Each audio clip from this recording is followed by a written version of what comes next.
Next topic start कर रहे हैं आज, रैखिक आश्रित और रैखिक स्वतंत्रता।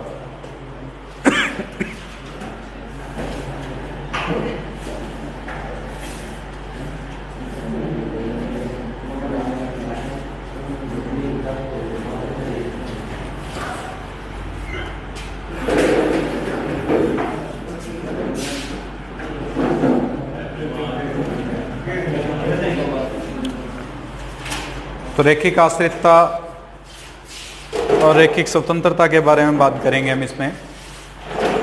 लीनियर डिपेंडेंसी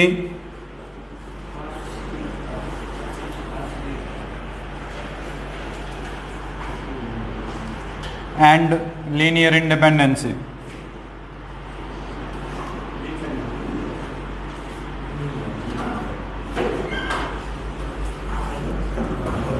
तो अब हम इसमें इंपॉर्टेंट टॉपिक कह सकते हैं क्योंकि इसका यूज बार बार करेंगे हम, LD एंड LI,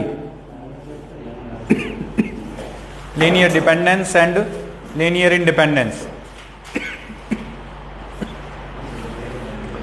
सबसे पहले मान लो V ऑफ F एक वेक्टर स्पेस है और इस वेक्टर स्पेस के अंदर हमारे पास सदिश हैं। उन सदिशों का linear combination A1, A2, A3 up to AN alpha n का मान 0 के बराबर है। हम मान के चल रहे हैं अगर ये जो मान 0 है उसमें A1, A2, A3 ये जो भी मान हमने लिए हैं वो सभी अचर पद हैं, अदिश हैं, जो किससे लिए जाते हैं, हमेशा F से परिभाषित किए जाते हैं या F के अवयवों को लिया जाता है, क्षेत्र के अवयवों को परिभाषित किया जाता है। इन क्षेत्र के अवयवों के लिए यदि ये जो एक घातीय योग है या एक घातीय संचय है ये 0 तभी बनता हो जब इसके सारे मान जो हैं वो 0 हों, यानी A1 भी बराबर 0, A2 भी बराबर 0, A3 भी बराबर 0 और AN भी बराबर 0 हो। तो उस स्थिति में ये जो हमारे पास वेक्टर स्पेस है उसे लीनियर इंडिपेंडेंट कहते हैं। और अगर इनमें से कोई एक अशून्य प्राप्त हो जाए, अशून्य का मतलब 0 नहीं हो, तो उसे लीनियर डिपेंडेंट कहते हैं। रिपीट कर रहा हूं मैं, परिभाषा देख लेना कि किन्हीं भी सदिशों का एक घात संचय उसी स्थिति में 0 प्राप्त होता हो जब उनके अदिश गुणांक सारे के सारे 0 बने, तो उसे लीनियर इंडिपेंडेंट। और अगर कम से कम एक अशून्य प्राप्त हो जाता है तो उसे हम लीनियर डिपेंडेंट कहते हैं। LD और LI से व्यक्त करेंगे। परिभाषा लिख लो।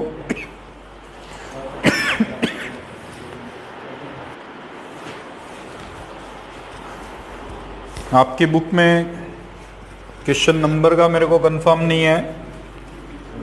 सेकंड बी में मेरे पास जो है वो 6th है क्वेश्चन, ए पार्ट है उसका। अल्फा 1 बराबर 2, 3, 1, अल्फा 2 बराबर -1, 4, -2, अल्फा 3 बराबर 1, 18, -4। हमें ये चेक करना है क्या ये लीनियर इंडिपेंडेंट है या लीनियर डिपेंडेंट है। हल करने के लिए ABC मान लेते हैं, A alpha 1 plus B alpha 2 plus C alpha 3 बराबर 0। A अल्फा 1 का मतलब 2A1, 2A, 3A और A, -B, 4B, -2B, C, 18C, -4C बराबर 0। इस 0 का मतलब है सदिश के रूप में होगा, 0, 0, 0 के रूप में व्यक्त किया जाएगा।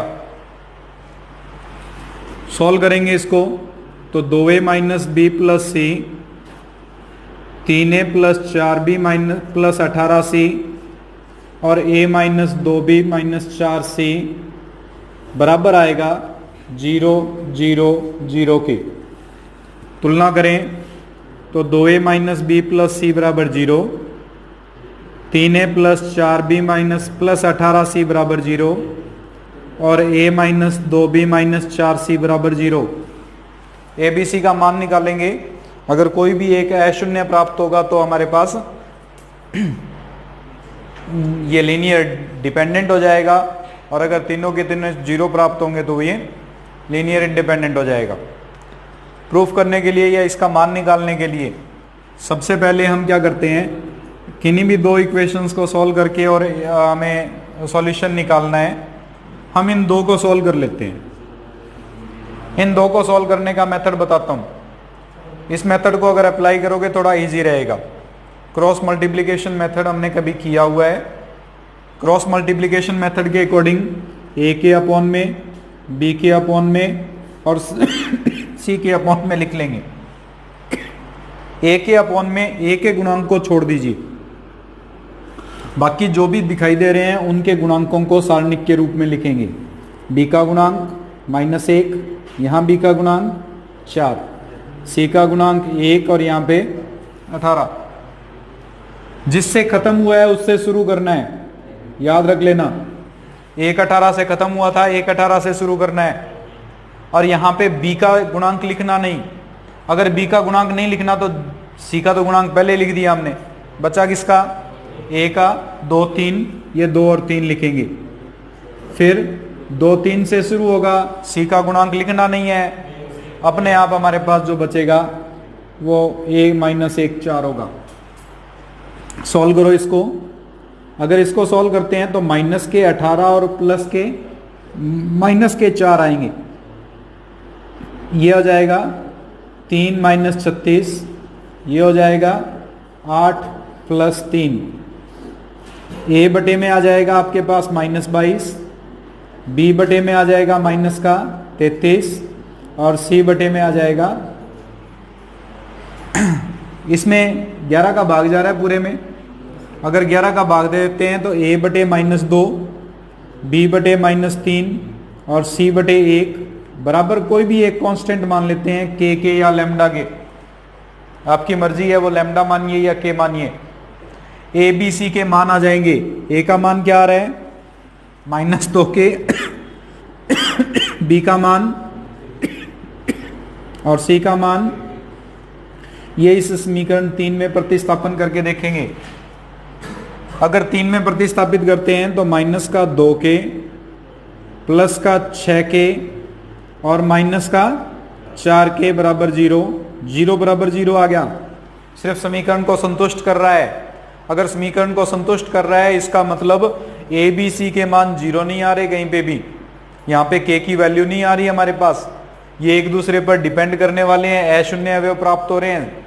अगर यहाँ पे ये समीकरण को संतुष्ट ना करके के का मान निकाल देता, कुछ भी कोई भी मान आ सकता था। के का मान क्या आता, 0 आ सकता था, और तो कुछ मान आ नहीं सकता इस स्थिति में। अगर ये कैंसिल नहीं होते, 0 बराबर 0 नहीं आता, तो के का मान 0 प्राप्त होता। अगर के का मान 0 प्राप्त होता तो इन तीनों में रखने पर इन तीनों के मान 0 आ जाते, लीनियर इंडिपेंडेंट हो जाता। लेकिन अभी ये सिर्फ इस समीकरण को संतुष्ट कर रहा है, के का मान 0 प्राप्त नहीं हो रहा है। इसका अर्थ ये हो गया कि ये लीनियर डिपेंडेंट है। तो यहां पे लिखोगे अतः α1 α2 α3 लीनियर डिपेंडेंट है, LD है।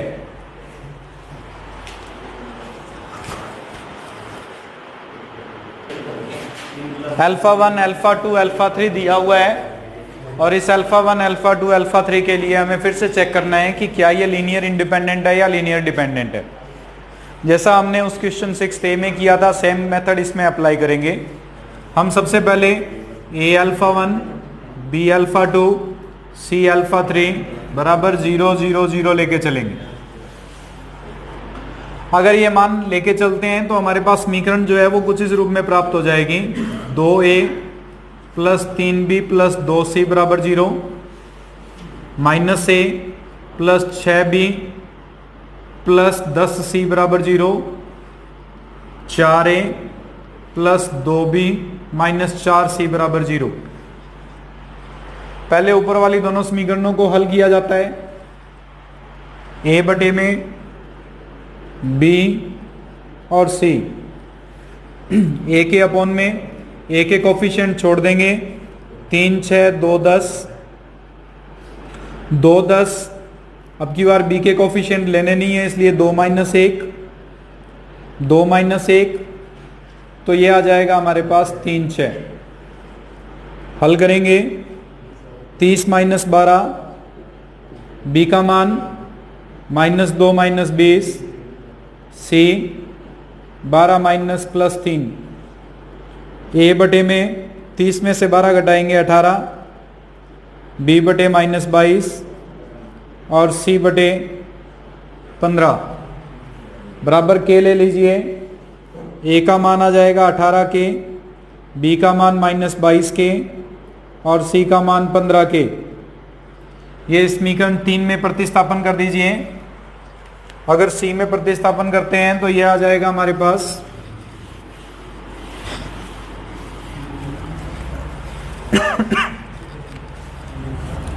4 गुणा 18 के, 2 गुणा माइनस 22 के, माइनस 4 गुणा 15 के बराबर 0, 72 के माइनस 44 के माइनस 60 के बराबर 0। हल करेंगे तो ये आ जाएगा माइनस का 32 के बराबर 0, जिससे के का मान आ गया 0। पहला जो पार्ट था उसमें ये संतुष्ट हो रही थी समीकरण, 0 बराबर 0 आ रहा था, वहां पे लीनियर डिपेंडेंट कह दिया था। लेकिन यहां पे जब हमने हल किया है तो ये सॉल्यूशन करने पर के की वैल्यू 0 आ रही है। और अगर के की वैल्यू 0 यहां पुट कर दें तो ए की वैल्यू भी 0 है, बी की वैल्यू भी 0 है, सी की वैल्यू भी 0 है, और ए बी सी तीनों अगर 0 आते हैं तो जो दिए गए हमारे पास सदिश हैं alpha 1 alpha 2 alpha 3 linear independent है, LI है।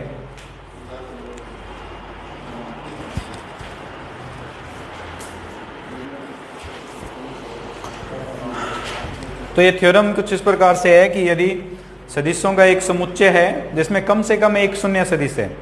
एक शून्य सदिश का मतलब हमारे पास सबसे पहले माना V ऑफ f सदिश समष्टि है,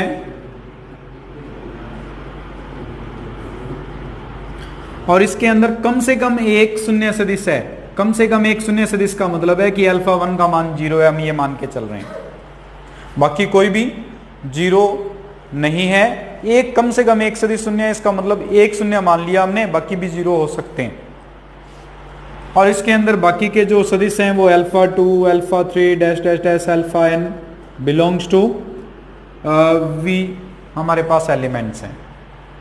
अब हमें पता है कि इनका लीनियर कॉम्बिनेशन हम इसको इस तरह से लिख सकते हैं, A1 alpha 1, A2 alpha 2, A3 alpha 3 up to AN alpha n बराबर क्या लेके चलेंगे हम 0 के। अगर ये 0 के बराबर है तो A2 A3 ये सारे मान जो हैं वो हो सकता है कि 0 के बराबर हो, लेकिन ये जरूरी नहीं है कि 0 ही होगा, क्योंकि अल्फा 1 का मान 0 है और 0 को किसी से भी गुणा कर दें हमेशा क्या बनेगा 0 ही बनेगा। उस स्थिति में A1 का जो मान है वो 1 2 3 कोई भी काउंटिंग आ सकती है, need not be equals to 0। जरूरी नहीं है कि ये हमेशा 0 ही बने। और अगर कोई एक अशून्य प्राप्त हो जाए तो वह लीनियर डिपेंडेंट होता है। तो यहाँ पे लिखेंगे कि A2 A3 AN सभी शून्य होने पर भी A1 का मान 0 के बराबर नहीं होगा। अगर A1 का मान 0 के बराबर नहीं होगा, क्योंकि अल्फा मान का मान 0 होने के कारण भी ये 0 बन सकता है, तो A1 A2 AN में A1 0 के बराबर नहीं है, V of f linear dependent है। ये 1 नंबर की थ्योरम 2020 में आई हुई है।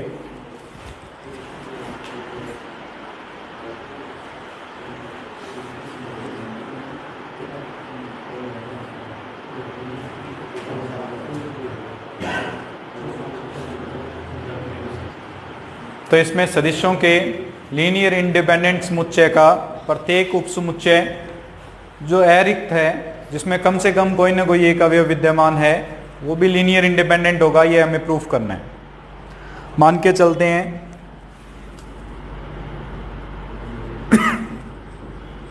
S alpha 1 alpha 2 up to alpha n हमारे पास लीनियर इंडिपेंडेंट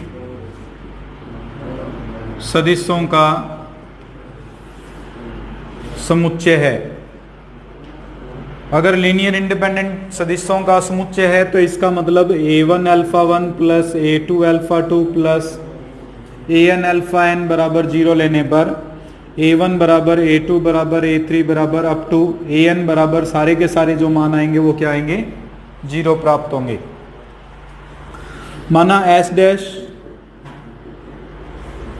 कुछ एक इसके अवयव लेते हुए हम नया समुच्चय परिभाषित कर रहे हैं, alpha 2 alpha 3 up to alpha m, जहां m जो है वो smaller than equal to n है। s डैश सबसेट है s का, अरिक्त है, कम से कम एक अवयव विद्यमान है। हमें यह प्रूफ करना है कि ये भी लीनियर इंडिपेंडेंट होगा।